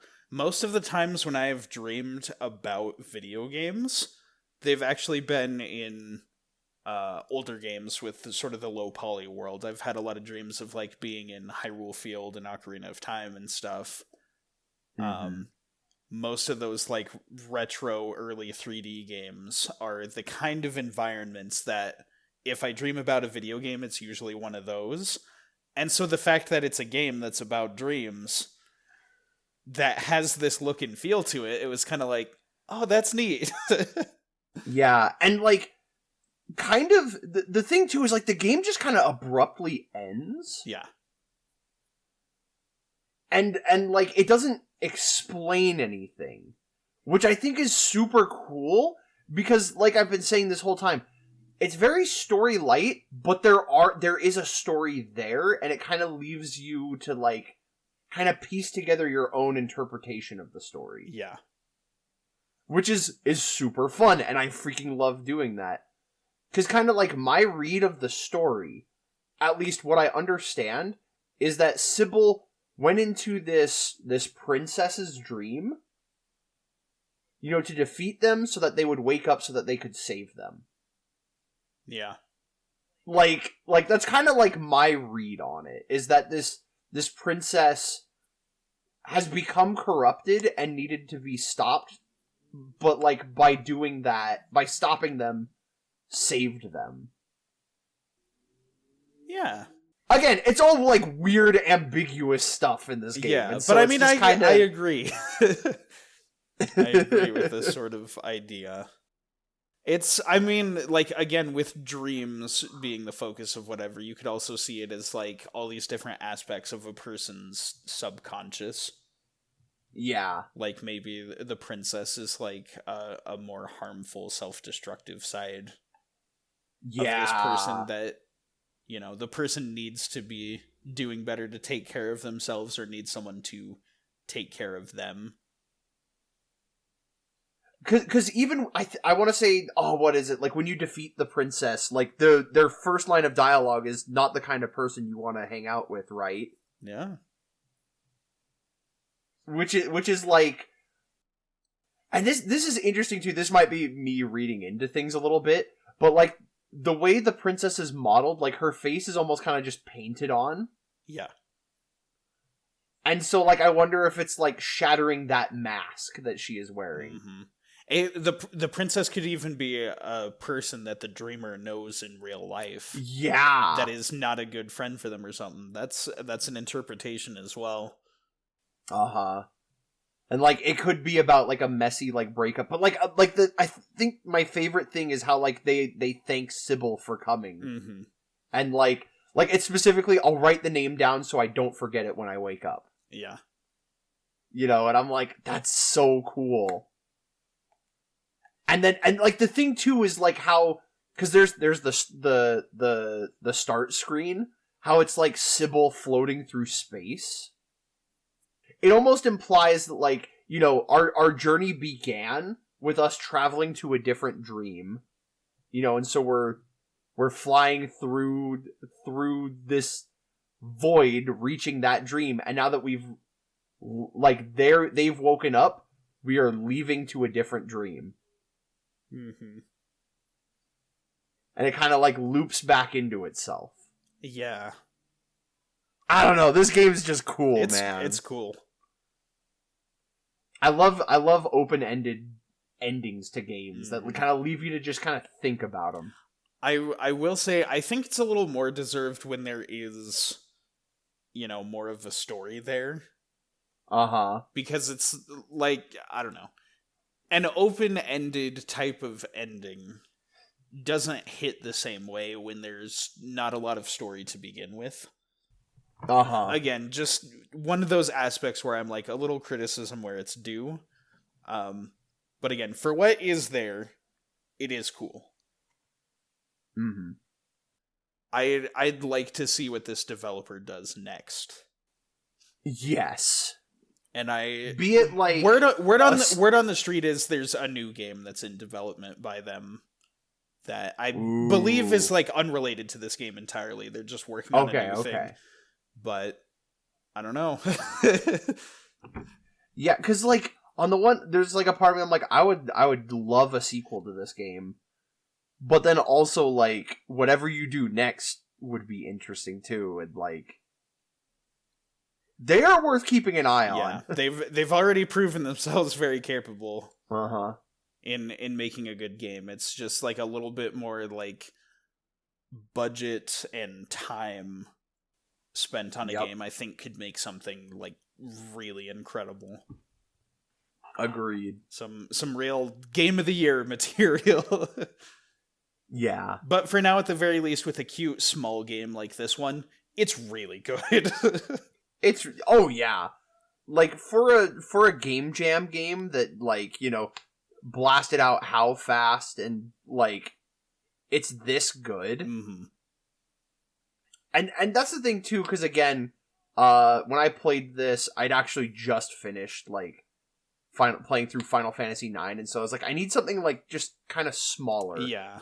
That I can just kind of, you know, something not as, like, intensive. Right. And this was, like, exactly what I needed. Kind of the same for me.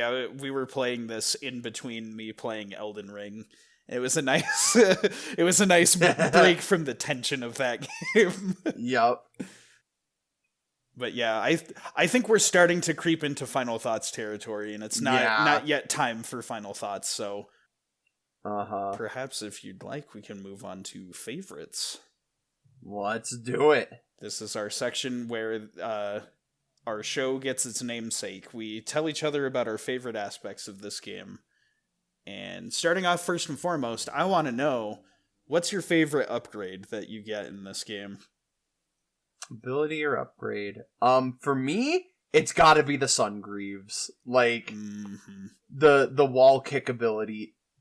Because, like, I feel like once you get that, the game really opens up and allows you to, like, start exploring more. It does. You know, because, like, before, you could kind of get to some places. But, like, with this, it's like, okay, now I can get to new heights and new locations and, like, bridge, like, you know, you're able to sequence break a lot easier. You're able to just get to areas that you shouldn't be able to get to, but you can. And plus, you know, you get a cool costume to, like, wear them, which I think is super cool. Right. What about yourself? So for me, I do agree with that. And probably out of all of the power-ups, the Greaves definitely are, like, the one that expand your ability to explore the most. But for me, the first power-up that made me feel that sense, even if it technically didn't give me as much freedom to explore, the first one that made me feel that sense of enhancement is the Solar Wind. I love having fast movement options, especially in platformers, and so being able to transition from the slide into that little flip jump, and just the insane amount of speed that you can build from doing that, because you can chain that into, like, a bunny hop to go, like, really fast and everything. I loved that sensation, and it was the start of me being like, oh, this entire game is a playground, and I'm gonna get more tools piece by piece.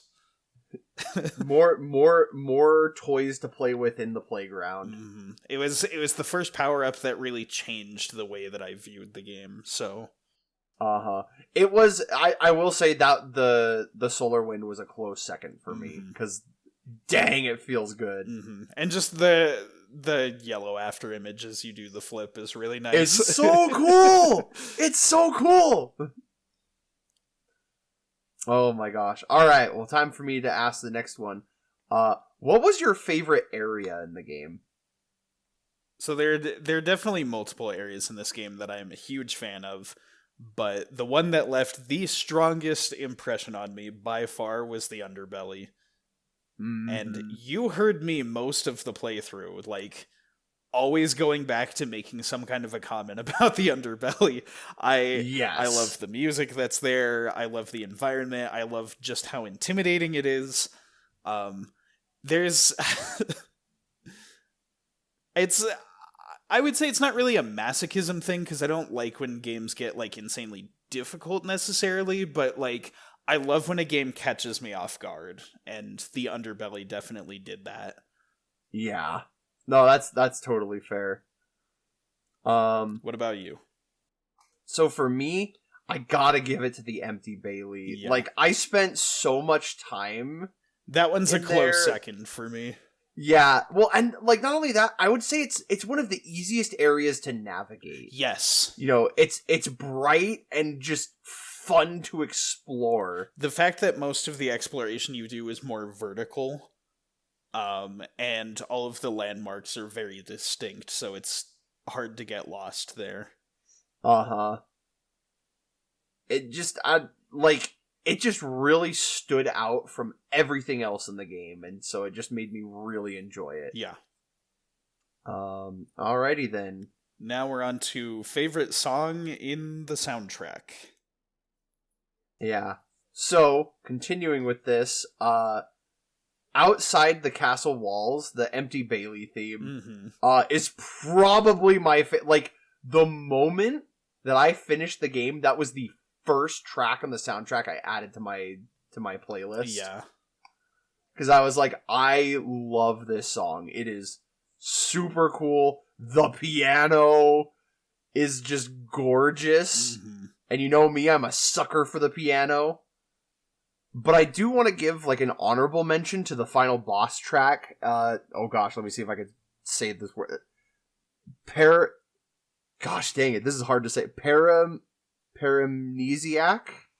Oh yeah, I'm not looking at it right now, so I'll just trust you that that's right. But the final boss theme.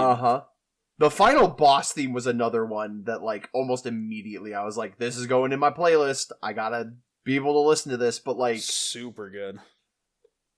Those two tracks especially go so hard, but I think Outside the Castle Walls like wins out just barely for me, because dang is that piano gorgeous. I think very fittingly my two favorites that I'm torn between are my favorite area and a boss theme. So I would say like one of these two that I really love is just the underbelly, because again, as we were saying, it starts with that really heavy, like scary, like drone, almost like wind howling through the inside of a cave, just very deep and ominous, and like very like scary choirs, something you'd hear in like a Zelda dungeon. But then the beat drops and it's just like the drums are just going, and it's like it kind of helps you take a little more courage. Because you're like, it's scary, but like this the Shmoovement game, or is this not the Shmoovement game? Like, I gotta move. As well as just like those little breaks in the song with like the guitar and everything. The Underbelly is just like a great track. The other one, and the only reason I don't give it to this song is because of how rarely it's used in the game, is Fiercely Loyal, the boss theme, or the mini boss theme, or boss theme A as it's listed in the soundtrack. As it's listed. Because, like, obviously, like, the fight's mostly tough just because you're getting your bearings in the world and stuff. You don't have a lot of power-ups or anything, but, like, the tone in that moment with, like I was saying, how the princess is there and she teleports away and the boss spawns in, and just the music starts. It's so good. It's so blood-pumpingly amazing. Yep, I couldn't agree more. I just wish there was bosses in each area. We'd get to hear more of that theme, maybe. Yeah. But I'd be okay with it. I'd give it to one of those two. Definitely also, like you mentioned, the Empty Bailey is another really good one. Okay, is it my turn to ask? Yeah. Okay, I want to ask, what was your favorite enemy? My favorite enemy?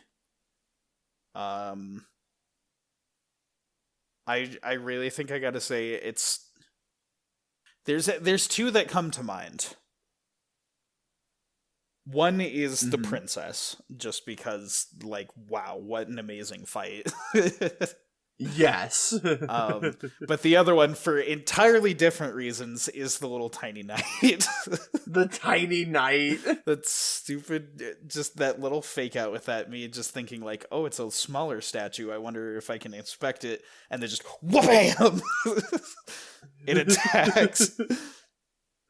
That one's really good. It's such a funny fake out. That stupid thing had me giggling. Yep. For me, and it's funny, it kind of classifies similar to yours. It's those little, like, sword flippy guys. Yeah! Because, like, whenever you defeat one of the knights, they turn into one of those. They drop their sword, and then it becomes its own enemy. Yep. Specifically, I was cackling when it made like the jump sound effect, and you were like, it sounds like it's going ooh woo. That's right. Whenever it jumps, and I was Like, and it was cracking me up because then every time I heard it, but yeah, like I don't know, those guys are just kind of fun to fight. Yeah. Like they're definitely like the enemies that I enjoyed fighting the most. I think out of everyone. Yeah. They're not And too just keeping simple, my but you eyes need on to them. just like mind your distance and kind of strafe around them while they jump at you. That's a good enemy too. Yeah, I think they're neat. All right. Tell me, sir. We now get on to our last question of the night. Our favorite moment from the game, and also our favorite moment from our playthrough specifically. So for you, what was your favorite general moment from the game? So in game, do we want to do like in game? Yeah, I say mine. And then in yours? game, you go first, and then I'll go, and then from our playthrough, I'll say mine, and then you go. Okay. So in game, it's got to be that money shot at the Tower Remains. Yeah. Like standing on the pole with like the huge door behind you. Just, it gives me chills every time that I see it. And it looks so cool. And it just makes me feel so cool being there. Yeah. But what about yourself? I can definitely see that. So you may have noticed a pretty recurring theme with most of my favorite aspects of this game. My favorite area was the underbelly. One of my favorite songs from there was the music that plays in the underbelly. One of my favorite enemy encounters was the Tiny Knight. So like clearly, I like the underbelly a lot. So go figure. My favorite moment from the game does happen in the underbelly. But honestly, like looking back at everything that happens there, it was that little tiny knight. Yeah. I got such a good hard laugh out of that. The funniest part was like when I saw you going there and like I was like, "Oh man, here it comes. I'm going to be so quiet." Yep. And just having you like, "What is this?" And I was like, "Here it comes."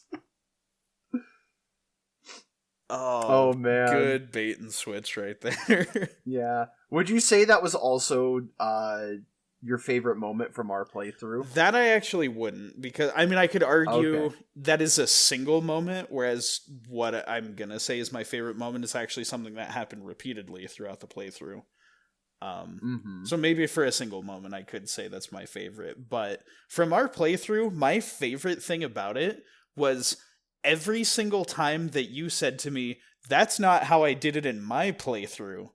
Because even though I hadn't seen your playthrough, it still gave me a sense that I was doing things my way and having a unique experience, which I thought was so cool.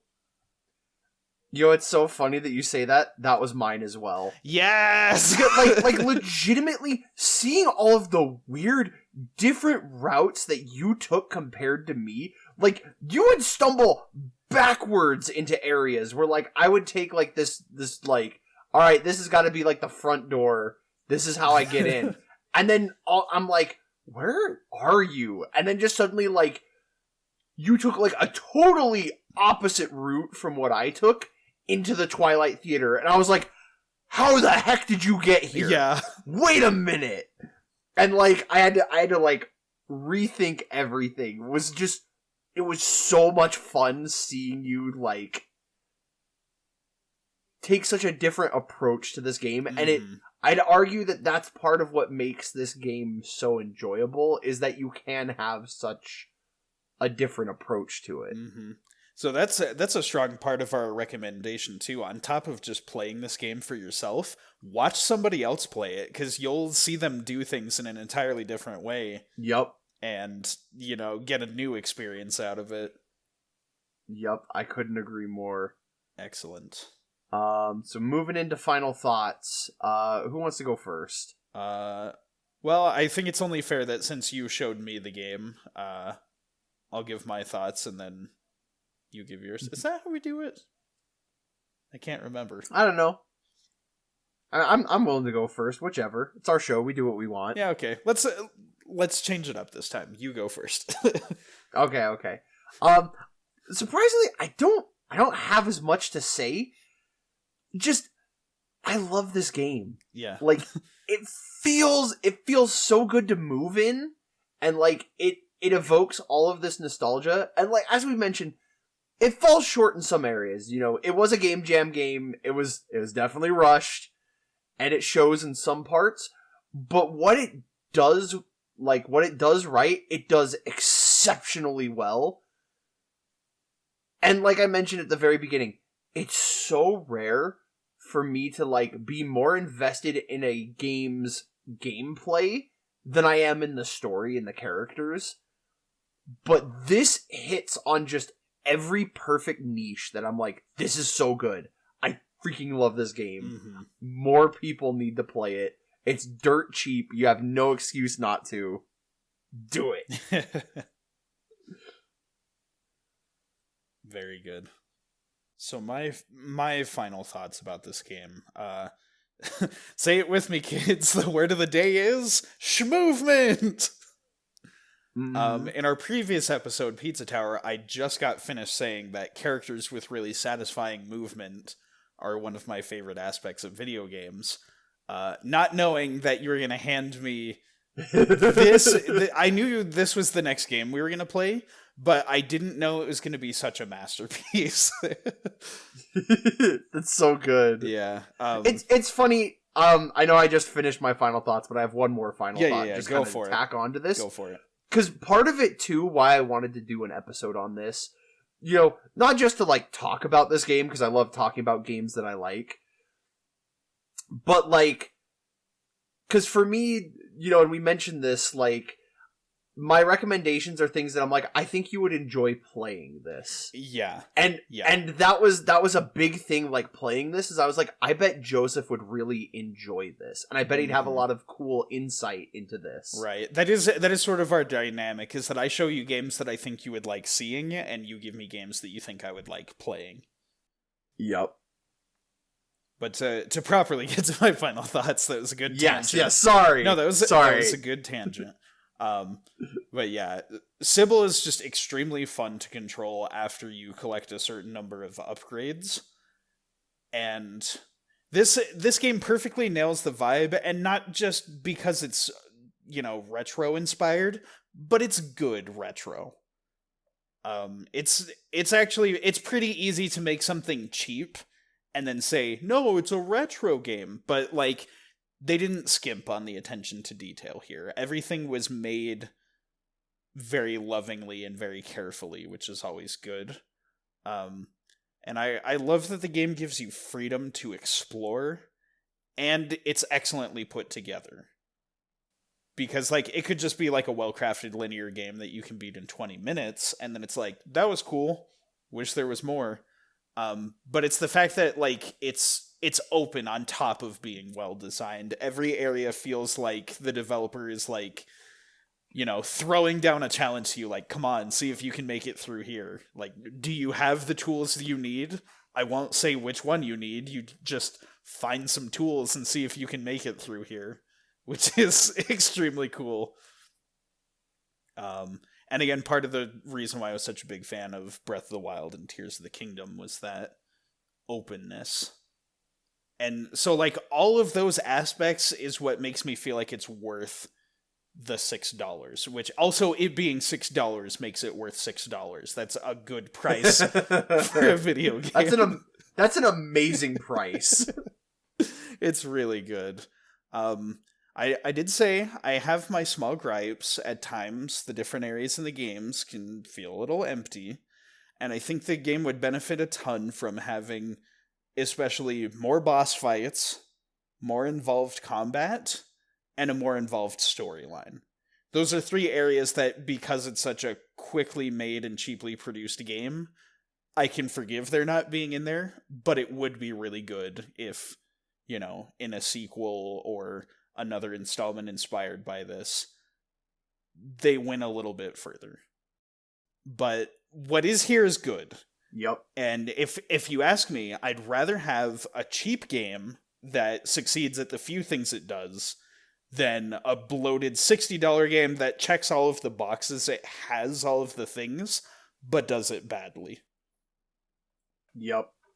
So, Pseudoregalia, fantastic game. Big fan of this one. Sweet. Oh, that makes me so happy. Yay.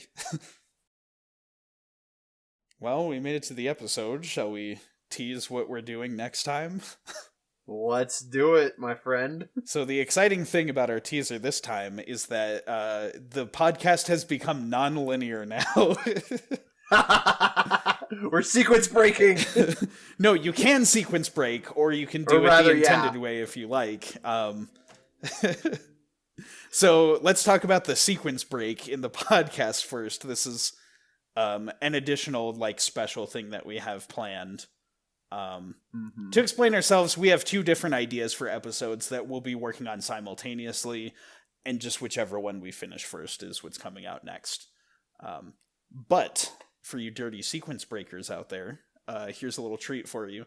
We are planning a special episode featuring 2 guests at the same time. There will be 4 people talking about a game they like. That episode's going to be so long. It's going to be chaotic, but thankfully it's also not a very big game. But with these 2 special guests that we'll be excited to share with, this will be both of David and my first experience with a new game series. Yup. Well, I say series. I've played one game for 10 minutes in the series, but we don't talk about that. Anyway, we'll be taking a look at the original Ratchet and Clank. Oh, I'm so excited. This is a franchise that I've always wanted to get in, and I've just never gotten around to it. So I'm like, yes, let's do this. This one's going to be awesome. And I'm excited that we'll get to experience this with those 2 guests. We'll unveil some more details, or if they leave comments, you'll probably figure out that it's them because they'll be cheeky about it. But anyway, it'll be a content-packed episode, so it'll take us some time to do that because scheduling, we'll have to get, all 4 of us together to go through the game. And I have not yet tested my capture card, because there's not a PC port for this game, so I'll have to be hooking up a console and then using this new capture card and streaming it. So, technical hassle and all of that. So please bear with us. This one will probably not come out first, but it's possible that the other game could just take us long enough to get through. It kind of depends. All right. But in addition to that, our next planned episode that is just us with no special guests and coordinating all of that, I'm going to give y'all a little teaser for. So, next time on Tradin Faves, we're returning back to a pleasant romp through Dreamland. Kirby's friends will all be there, and even some new exciting faces. The art style is so cute, the vibes are all fun, and hold on. Why does the age rating mention blood? Isn't this supposed to be a kid's game? Ah well, I'm sure it won't be anything deeply traumatic. Join us next time for Kirby's Dream Land 3. Yes! Oh, it's happening! Sweet. I'm excited. So, for those listening, Joseph did not tell me what game he had picked. So I am beyond ecstatic that we're gonna get to play this together! Yep, the big draw for Kirby's Dream Land 3 is that it's a 2-player co-op game. So, taking advantage of the Nintendo Switch Online system that we have, David is going to get to play with me for our first podcast episode. This is going to be so exciting. I'm so excited that we get to play together. Because for every other episode that we've done, either I played and you watched, or we both separately played the games on our own time and then came back and talked about it. This is going to be a co-op playthrough, and I am so excited about that. Oh, I can't wait. And also, I'm just really excited to show you Dreamland 3, because we both love Kirby, and this is a Kirby game you haven't seen yet. This will be good. Get hyped. Everybody get hyped. So those are the 2 possibilities for what's coming out for the next episode. Thank you all for tuning in. Please be sure to show some love for this game. If you played the game, tell us about your experience with it in the comments. If you haven't played the game, consider giving it a try. Yep. So thanks, goat bunny cat lady. Yeah. You managed to get an entire episode out about this game. Yup. Thanks. What was the name of this podcast? Tradin Faves? I'll be sure to write it down so I don't forget.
Oh my gosh! I think the audio caught a little bit of me laughing, so that's more work for you, mister. We only needed like 4 or 5 seconds of time to... I always give you 10 just to be safe. Right. I did it! I dethroned the champ. I am Elden Lord now. Oh my goodness. That was intense.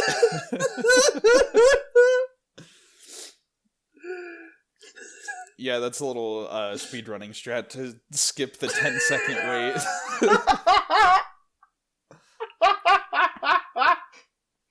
Oh, man. Oh, this might be our best blooper yet. Probably not. Probably not. Years of improv training leading to this moment. The greatest yes and question ever. Yes, I burped, and... And? You laughed.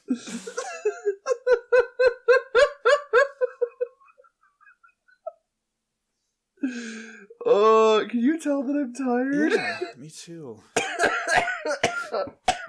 I just can't sleep anymore. Goodness.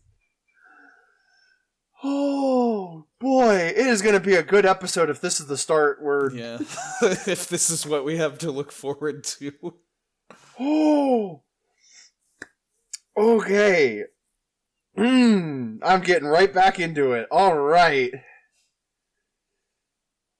Oh. Alright, y'all ready for this? Y'all ready to get funky? Y'all ready to get funky?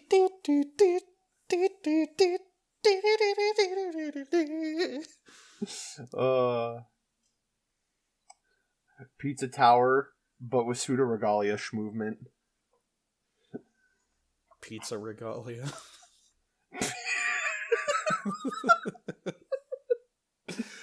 Pseudo Tower. It's not even a real tower. It's just a bunch of pizza boxes you stacked up together. If you think about it, Pizza Tower, like, kind of just is Pizza Regalia. Like, all of the imagery of pizza. The imagery. It's a kingdom of pizza. Oh my goodness. Are you ready to stop talking about stupid Okay. things and start the episode? Yup, I am. There's a part of me that really wants to make this a quick episode, but Yeah. I was looking at my notes and I'm like, I had more to say about this game than I thought. Are we gonna do this again? We might. I don't know. We'll see. I don't have much to say about each thing. We'll see. We'll see. We'll just give it a go. And I'll start us off. Gosh. Sorry, that burp just it wrecked me. You weren't ready for that one. I wasn't. That was I'm still cracking up over it. Oh man. Well, good. That burp was full of minerals. Minerals.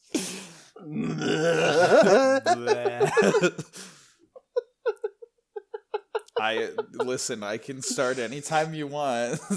I'm sorry. I'm getting all of my goofiness out now. Why would you get it out? We could start the episode and you have it.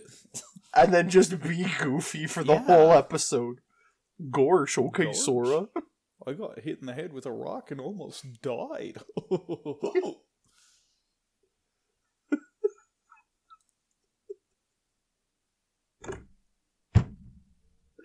I am so giggly right now.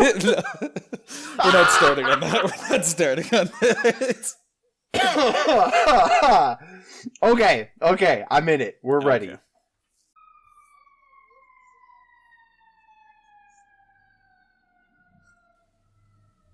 Can you hear the sirens? They're coming for you. It's the good game design police. They know that you'll kill again. Yeah, I'll kill again. It's the fire department. They took all my furniture. This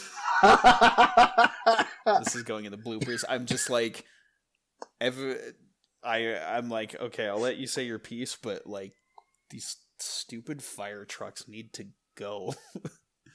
Go put out the fire. Can't go like 10 minutes without somebody lighting their house on fire. I swear, like, it's the fact that we live right next to the fire department just pisses me off. Anyway, we'll get back to the topic at hand. I'm trying to do a show, man.